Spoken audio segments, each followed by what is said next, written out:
Samo sad jasno zašto ne može bez Sneže. Njena poezija je jednostavno takva da ima i glavu i trup i rep, tako je to volim da kažem, zato za mene takav izgaz u stvari celina. I takva pesma, kad naježi čoveka, to jeste pesma, da ne govorim, kako si ti ono rekao malo pre? Neću da se ponavljam. Kad smo već kod pesama, ja sam zaista krenula prvo sa pesmama i počela sam sa 15 godina. Naravno, u to vreme u mom kraju nisu baš najbolje razumeli zašto ženskom detetu treba olovka i pisaljka, onako, zašto, šta će to tebi, ali ajde, kao, proći će to tebi. Nije naravno prošlo, imao sam veliku podršku mog tadašnjeg nastavnika, Bernarda Ljubasa, i on je kasnije i radio sa mnom na par knjiga, njegove se slike i nalaze na mojim knjigama. Kad je on meni dao taj vetar u leđa, onda sam shvatila da zaista neću prestati. I da je to sastavni deo mog života i da ne treba da me bude sramota. Neće me proći. Ali sad se niko nije nadao da će da izađe nešto od ovoga, a kao što Sneža malo prereče, u tim 40. godina, posebno u ovom slučaju gde je bila tabu tema, to neko stvaralaštvo, uhvatite se za to i jeste da izlači čoveka. I sama pojava prve knjige je u čoveku jednostavno stvori nešto, u mom slučaju pogotovo. Sećam se tačno kad sam u Novom Sadu trebao da podignem prvu knjigu, to je bilo kao da se rađe još jedno dete. Sad kad se vratio, što sam ga dobila pušila zbog Aleksića, nema veze. Ređala se jedna za drugom nekako u vrlo kratkom periodu, zato što se te pesme sakupljala, a novi se nekako iznedravale non stop iz novo nastale situacije. I sad, Život je čudan momak je izašla 2011. godine u oktobru i to je moja prva knjiga koja je izašla na Sajam knjigu u Beogradu. Međutim, jednog jutra se napisala sama pesma koja je bila posvećena mom tati. Bližao se tati do rođendan, tati i ja se nikad posebno nismo slagali zato što smo isti. Zato se i dese te neke rasprave u mladosti, ali sam baš u tom nekom svom razoru i braka i svoje ličnosti i svega ostaloga imala neodoljivu potrebu da mu se zahvalim, da mu kažem da ga tek sad razumem. I bližao se te rođendan, meni polako svrbele noge šta će da se desi, ja hoću tati da kažem pošto poto, ali to mora da bude na neki poseban način. Pozove Stavljana Krstica iz tadašnje Beo knjige, tada je bio on urednik tamo i kažem, Stevo, pesma, tatini rođendan, šta da radim? I on meni kaže, znaš šta, ja znam da ti imaš u fioci jedno 200-300 pesama, pogledaj, proberi pa da napravimo neku limitiranu ediciju gde ćeš se zahvaliti svim svojim dragim ljudima koji su bili uz tebe u to vreme, pa eto da to predstavimo pored momka. Naređe smo mi nek 30-40 pesama, posle do knjižica, pa je pročitao ove i kaže ne, ne može samo tata, ovo ide isto na sajam. 9. maja u kući Đure Jakšića bilo je nekde 100 ljudi. Kad to kažem, čovjek pomisli, jao trema, šta će biti, ma kakva trema, meni tata nije došao 5 do 7, ja njega nigde ne vidim. A njemu je i posvećeno to veče bilo. Zove ga, naravno, dolazi on sa svojom bandom, tako on njih zove, 20 ljudi, meni srce puno, sad počinje trema. U kom momentu da on ne vidi, sve smo mi to lepo izaražirali i slika je tatina bila tu i poseban deo sa slikom na knjizi takođe je bilo i posledna tačka Lisa, Pilić Lisa je pevao Sanju i sad smo tako izabrali, prvo ćemo neku žestoku pesmu, pa tata nema pojma i onda krećem. Naravno da nije imao pojma, nikad mu nije bilo jasno što ja ovo radim u stvari. I kao on mene sluša, gleda u pod, molim Boga da se što pre završi. Do polovine pesme. I onda počinje sebe da prepoznaje, diže glavu i onda mi je Ljuba Ninković posle toga rekao što mi si rekao da uzem bar ja tablete ako čovjek nije mi bilo dobro. Prepoznaje sebe i naravno bio je i pun sreće dan danas to pominje i došla je ta slika i ostalo se do 12 uveče u kući Đure Jakšića i dan danas pominje to ljudima, ne predavno, ali ja znam koliko njemu to znači. A znači i meni. Jer hvala ti nekad i ne stignemo da kažemo tati, majci, bratu, sestri, prijatelju, a mnogo je bitno da se imamo. Nikakva ordenja, nikakve medalje ne mogu da zamene živog čoveka. I dok se imamo, bit će dobro. A tati sam ovo rekla. Ja nisam mogla do sada da razumem tvoje begove, ni tvoje žurbe za životom. Bio si svuda, sa nama premalo uvek. Živeli smo bez tebe, sa tobom. Oprosti, nisam znala koliko je bio težak tvoj put.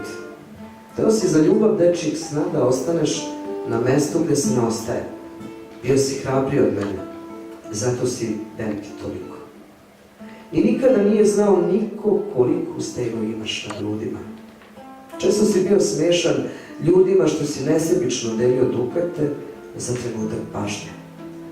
Došla sam u tvoje godine, one kad se poveravamo kao svoj svome i znam tek sad razlog tvoje pravi.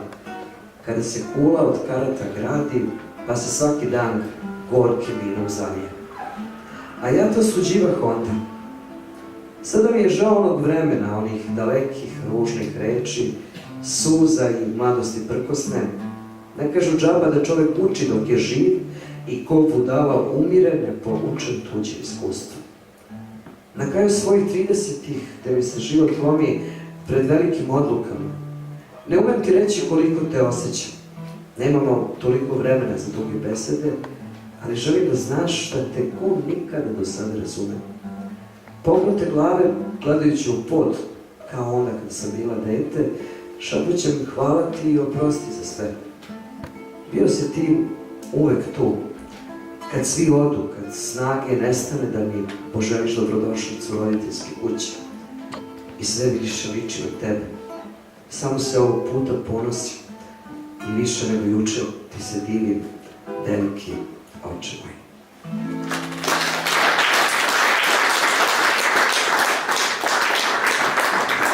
Hvala puno. Ta knjiga, i ne samo tamo opet je bilo, Lukić mi je rekao kako ti, na što ti liče te knjige, što ih nosiš. One su mi najdraže, baš zato što su ovakve, jer su na mnogo mesta iščitano iz ovih knjiga i verovatno ovo će se iskupusati do kraja, ali dok ne rikne, nema da... Sam ja da pronačem. Tako je. Sad bi mogla opet da čujemo muziku, tako? Inače, pre nego što Muji i Viktor zasviraju, da vam kažem, ovo je CD Muje Tahirija, ko je zainteresovan. Na pultu kasnije ćete vidjeti pored mojih Snežinih i Lukićevih knjiga, cena napisana, ko voli sve ovo, a pogledajte kako to izgleda, čuli ste. Pa, da ponesu sad nešto brzo, brate. Čekaj ti da se ne sapletim.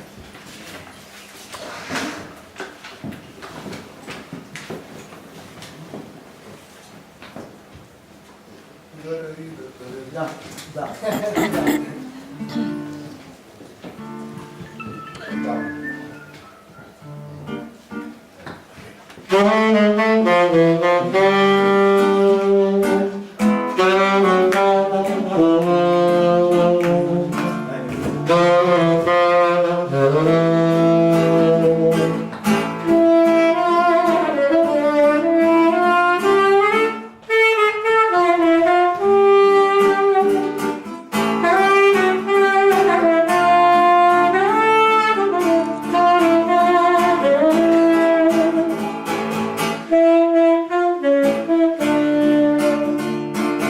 Fiamang korkoro, korkoro, e sembrano ciao, romano, i pumange moridai, dagli io, kamange tadoro.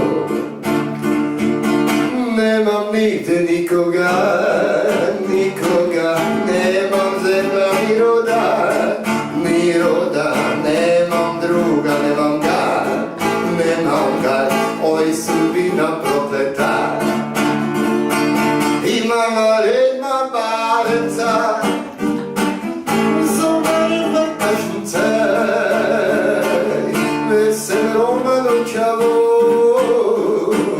a da nema da doru. Imam redna barenca, zomarna kašnice, vesel roman očavo, a da nema da doru.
romaní a člověk v budvarí.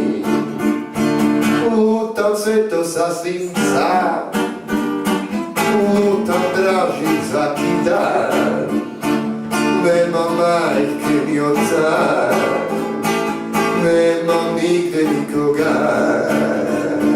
Imala redma barenca, pozorujme kašuca, nesem romanu čavu, a na nema da doru. Imam